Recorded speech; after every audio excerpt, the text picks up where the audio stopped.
कहानी की शुरुआत में हम मेसन नाम के एक आदमी को देखते हैं जो अपनी बोट पर बैठकर अमेज़न के खतरनाक जंगलों के बीच में घूम रहा था। मेसन को प्राचीन चीजों का बहुत शौक था और उसका यही शौक उसे यहाँ पर ले आया था। उसे कहीं से पता चला था कि जंगल में एक प्राचीन कबीला है और उनके पास कई तरह की प्राचीन चीजें हैं। बस तभी से मेसन भी उस प्राचीन कबीले और उनकी प्राचीन चीजों को देखना चाहता था। वहीं मेसन के साथ उसका दोस्त विल और कुछ लोकल आदमी भी थे। उसकी टीम लगातार आगे बढ़ रही थी और इसी दौरान उनकी नजर एक दूसरी बोट पर पड़ती है। दूसरी बोट पर नदी के लुटेरे होते हैं। वो मेसन की बोट को रोककर उन लोगों पर हमला कर देते हैं। उधर मेसन भी उन लुटेरों का मुकाबला करता है और उसकी टीम भी उनके साथ बहादुरी से लड़ती है, पर क्योंकि लुटेरों की संख्या ज्यादा थी तो मेसन की टीम ज्यादा देर तक उनका मुकाबला नहीं कर पाती और वो सभी लोग मारे जाते हैं। वहीं मेसन और विल अपनी जान बचाकर वहाँ से भाग जाते हैं और किसी तरह से जंगल पहुँचते हैं। उन दोनों को कुछ पता नहीं था कि वो कहाँ पर हैं। उनको मदद चाहिए थी, इसलिए वो दोनों जंगल की ओर चलने लगे। लेकिन थोड़ी देर चलने के बाद ही मेसन की तबीयत खराब हो जाती है और वो बेहोश होकर जमीन पर गिर जाता है। दरअसल उसे एक सांप ने काटा था।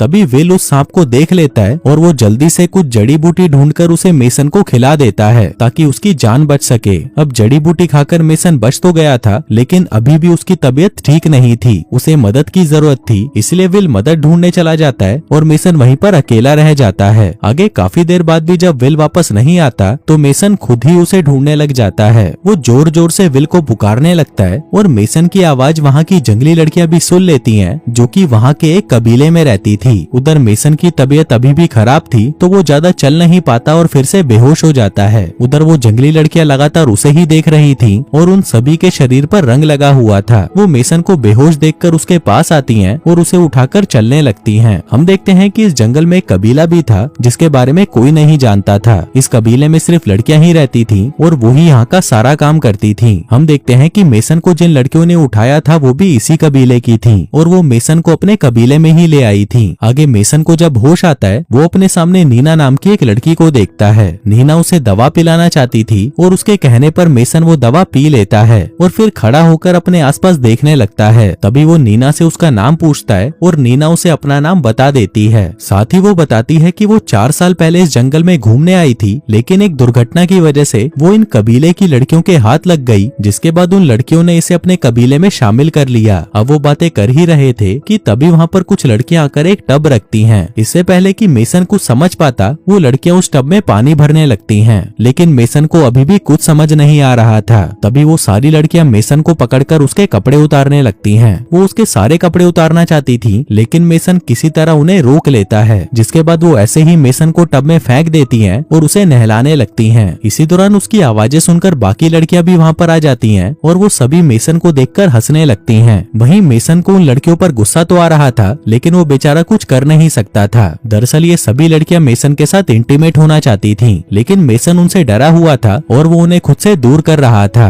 पर वो लड़कियां मेसन के साथ जबरदस्ती करने लगती हैं। तभी मेसन किसी तरह खुद को बचाता है और वहाँ से भागकर दूसरे कमरे में आ जाता है, लेकिन वहाँ पर भी उसे लड़कियां ही मिलती हैं। वो सभी लड़कियां हर हाल में उसे पाना चाहती थीं, लेकिन इस बार भी मेसन किसी तरह बच निकला और वहाँ से भागकर एक नए कमरे में आ गया। उसने देखा कि इस कमरे में सैम नाम का एक लड़का था और कई प्राचीन चीजें भी थीं। फिर मेसन जब सैम से उसके बारे में पूछता है तो सैम उसे बताता है कि 10 साल पहले मैं इस जंगल में आया था, लेकिन मैं रास्ता भटक गया और इन लड़कियों ने मुझे कैद कर लिया। मैंने भागने की भी बहुत कोशिश की, लेकिन कभी भी सफल नहीं हो पाया। अब उसकी बातें सुनकर मेसन उससे इन प्राचीन चीजों और कबीले के बारे में पूछता है। सैम उसे कहता है कि ये प्राचीन चीजें सोने की बनी हैं और ये कई हजार सालों से इस कबीले में ही हैं। जिसके बाद वो मेसन को कबीले के बारे में बताने लगता है। वो कहता है कि इस कबीले में सिर्फ लड़कियां ही रहती हैं और वो एक समय पर सिर्फ एक ही आदमी को कबीले में रख सकती हैं, क्योंकि इस कबीले का मानना था कि अगर एक समय पर 2 या उससे ज्यादा आदमी इस कबीले में रहें तो ये कबीला श्रापित हो जाएगा। इस कबीले की लड़कियां सिर्फ उसी आदमी से संबंध बनाती हैं जो इस कबीले में रहता हो और वो उसी के बच्चों को जन्म देती हैं। लेकिन अगर पैदा हुआ बच्चा एक लड़का होता है तो उसे उसी समय मार दिया जाता है, और अगर वो एक लड़की होती है तो उसे पाल पोस कर बड़ा किया जाता है। सैम बताता है कि मैंने भी कई लड़कियों के साथ संबंध बनाए हैं और मेरे भी कई बच्चे हैं, लेकिन अब मैं कमजोर पड़ चुका हूँ और अब मेरे में बच्चा पैदा करने की शक्ति नहीं बची है। इसलिए अब तुम उन लड़कियों के साथ संबंध बनाओ और उनके बच्चों के पिता बनो। इसी दौरान नीना उसके पास आती है और सैम को अपने कमरे में जाने को कहती है। सैम के जाते ही मेसन नीना से बातें करने लगता है, पर तभी नीना उसे कहती है कि मैं तुमसे ज्यादा बातें नहीं कर सकती।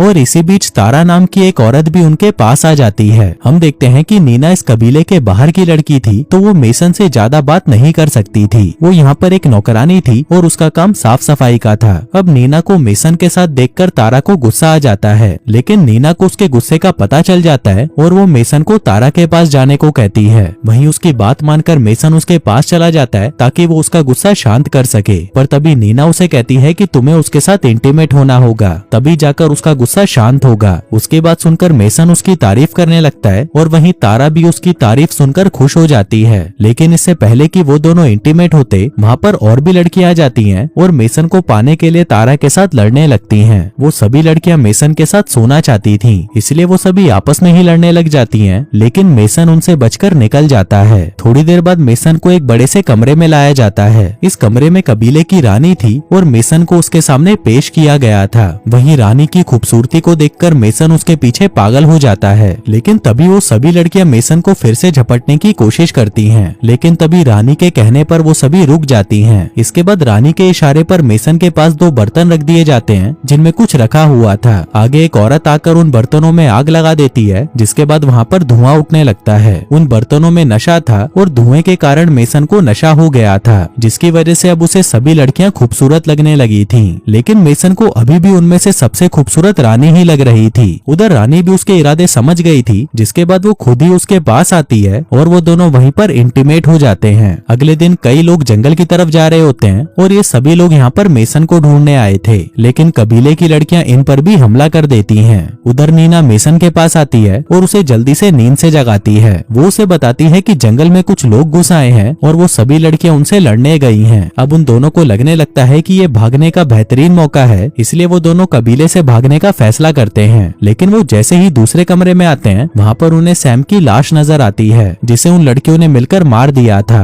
अब सैम की लाश को देखकर वो दोनों फिर से भागने लगते हैं, पर तभी उनके सामने तारा आ जाती है। तारा के हाथ में तीर था और उसका निशाना मेसन पर था। मेसन उसे बातों में लगाने की कोशिश करता है, लेकिन तभी तारा तीर चला देती है और उसका निशाना चूक जाता है। वहीं मेसन मौका देखकर उसे पकड़ लेता है और उधर तारा भी उससे लड़ने की कोशिश करती है, पर तभी नीना पीछे से हमला करके तारा को बेहोश कर देती है। अब बेहोश तारा को वहीं छोड़कर वो दोनों वहाँ से भागने लगते हैं और भागते भागते जंगल में पहुँच जाते हैं। इसी बीच कुछ लड़कियां बेहोश तारा को देख लेती हैं और वो समझ जाती हैं कि ये काम मेसन का ही है, जिसके बाद वो सभी भी जंगल की तरफ भागने लगती हैं। उधर नीना और मेसन उन लड़कियों को देख लेते हैं जो कि बाहरी आदमियों से लड़ने आई थीं, जिनको देखकर वो दोनों छुप जाते हैं और उनके जाने का इंतजार करने लगते हैं। फिर उनके जाने के बाद वो दोनों फिर से भागने लगते हैं। जल्दी ही ये दोनों उन लोगों की लाशों तक पहुंच जाते हैं जो कि मेसन को यहाँ पर ढूंढने आए थे, लेकिन उन लड़कियों के हाथों मारे गए। उन लोगों की लाशों को देखकर नीना बहुत ज्यादा डर जाती है, पर मेसन उसे जैसे तैसे संभाल लेता है, जिसके बाद वो दोनों फिर से भागने लगते हैं। लेकिन इसी दौरान उन्हें फिर से वही लड़कियां दिखाई देती हैं, जिनको देखकर वो फिर से छुप जाते हैं। पर तभी नीना के कहने पर मेसन एक पेड़ को काटता है और फिर उसी के रस को अपने शरीर पर लगा लेता है। दरअसल ये वही पेड़ था जिसके इस्तेमाल से शरीर पर हरा रंग लग जाता था। अब जल्दी से ये दोनों हरे रंग के हो जाते हैं और फिर से भागने लगते हैं। अब भागते भागते वो दोनों एक झील के पास पहुंचते हैं और उसमें से तैरकर जंगल के दूसरी तरफ पहुंच जाते हैं। वो दोनों कबीले से काफी दूर निकल आए थे, लेकिन अभी भी वो लड़कियां उनके पीछे लगी हुई थीं। उधर उन दोनों की नजर एक टापू पर पड़ती है जो कि नदी के बीचों बीच तैर रहा था। वो दोनों जल्दी से इस टापू पर जाते हैं ताकि वो इन लड़कियों से दूर जा सके। तभी वहाँ पर आते ही उन्हें एक हवाई जहाज की आवाज सुनाई देती है जो कि उनके ऊपर ही उड़ रहा था। इस जहाज में मेसन का दोस्त विल था और वो मेसन को ही ढूंढ रहा था। दरअसल जब विल मेसन के लिए मदद ढूंढने गया था तो वो भी रास्ता भटक गया था और तभी मेसन को कबीले की लड़कियां उठा ले आई थीं। फिर कहानी के अंत में विल मेसन और नीना को बचा लेता है। आगे घर आकर मेसन और नीना साथ में रहने लगते हैं और शादी कर लेते हैं। और दोस्तों इसी के साथ ही ये कहानी यहीं खत्म हो जाती है।